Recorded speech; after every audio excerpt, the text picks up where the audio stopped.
যোৰহাটত মনোনয়ন পত্ৰ দাখিল অসম প্ৰদেশ কংগ্ৰেছ কমিটিৰ সভাপতি তথা সাংসদ গৌৰৱ গগৈৰ পুৱাই পিতৃগৃহত পিতৃৰ প্ৰতিচ্ছবিত সেৱা জনাই মনোনয়ন পত্ৰ দাখিল কৰে। বৃহৎ সমদলেৰে মনোনয়ন পত্ৰ দাখিল গৌৰৱ গগৈৰ। মনোনয়ন পত্ৰ দাখিলৰ পূৰ্বে যোৰহাটৰ গুৰুদ্বাৰ, বুঢ়ীগোসানী দেৱালয়, মাছৰহাট বৰনামঘৰ, তৰাজান মছজিদ, মিছন হস্পিটেলত উপস্থিত হৈ সেৱা লয় গৌৰৱ গগৈয়ে। যোৰহাটৰ পৰা ধ্ৰুৱজ্যোতি পাচনিৰ ৰিপৰ্ট AIN লাইভ।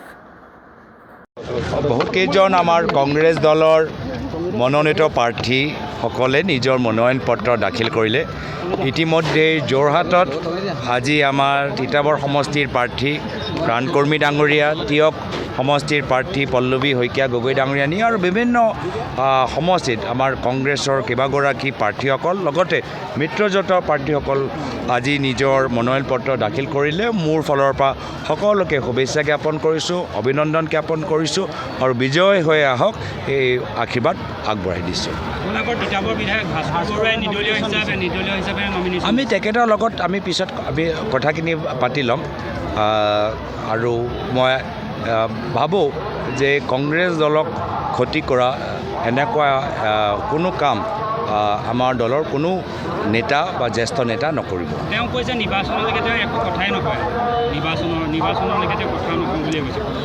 আমি চব মিডিয়াৰ সন্মুখত নহয়, আমি যোৱাকালি তেখেতৰ লগত আমি প্ৰায় 45 মিনিট 40 মিনিট মই বহি কথাখিনি পাতিছোঁ।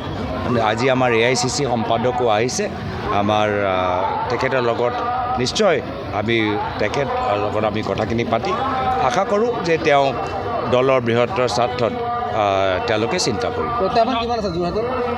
না, প্ৰত্যেক নিৰ্বাচনতো প্ৰত্যাহ্বান থাকেই আৰু ৰাইজে এতিয়া নিজে নিৰ্ধাৰিত কৰিব যে তেওঁলোকে এখন নিকা অসম বিচাৰে, এখন নতুন অসম বিচাৰে নে হিমন্ত বিশ্ব শৰ্মা ডাঙৰীয়াৰ নেতৃত্বত যে এতিয়া কংগ্ৰেছ বাজপেয়ী দখল কৰিলে বাজপেয়ী ভৱন, তেওঁলোকৰ নেতৃত্বাধীন চৰকাৰ বিচাৰে। মই ভাবোঁ অসমৰ ৰাইজ অসম উদ্ধাৰ হোৱাটো বিচাৰে, অসম নিকা হোৱাটো বিচাৰে আৰু সেই কাৰণে অসমৰ ৰাইজৰ হৈ এটা বৃহত্তৰ চাফাই অভিযান ইতিমধ্যে আমি চলাই আছোঁ। নন্দিতা গালুছাই ইতিমধ্যে মনোনয়ন পত্ৰ দাখিল কৰিছে। উত্তৰ কাছাৰৰ এগৰাকী শক্তিশালী আছিল তেখেতক টিকেটৰ পৰা বিজেপি দল হিমন্ত বিশ্ব শৰ্মা ডাঙৰে বঞ্চিত কৰিব নালাগিছিল। কিন্তু মই যিমান জানো তেখেতে যিহেতু ডিমা হাছাও পক্ষত মাত মাতে, ডিমা হাছাও ভূমিপত্ৰৰ পক্ষত মাত মাতে, তাত ডিমা হাছাওত কেনেদৰে আদানী আম্বানীক প্ৰায় হাজাৰ হাজাৰ বিঘা মাটি স্থানীয় জনজাতিৰ লগৰ লগত আলোচনা নকৰাকৈ দিছে, এইবোৰ বিৰোধিতা কৰাৰ কাৰণে তেওঁ টিকেটৰ পৰা বঞ্চিত হ'ল। কিন্তু আমি ডাঙৰ ডাঙৰ উদ্যোগপতি পক্ষত কোৱা জনজাতিৰ নেতা নিবিচাৰোঁ। জনজাতিসকলৰ, দুখীয়া জনজাতিসকলৰ পক্ষত, তেওঁলোকৰ সংবিধানৰ অধিকাৰৰ পক্ষত মাতা জনজাতি নেতাসকলক আমি কংগ্ৰেছ দলক স্বাগতম জনাইছোঁ আৰু নন্দিতা গালুছা ডাঙৰীয়ানীক আমি স্বাগতম জনাইছোঁ। মই তেখেতৰ বিষয়ে মই কোৱাটো উচিত নাভাবোঁ। মই ৰাইজৰ ওপৰত এৰি দিছোঁ, ৰাইজে নিৰ্ধাৰিত কৰিব।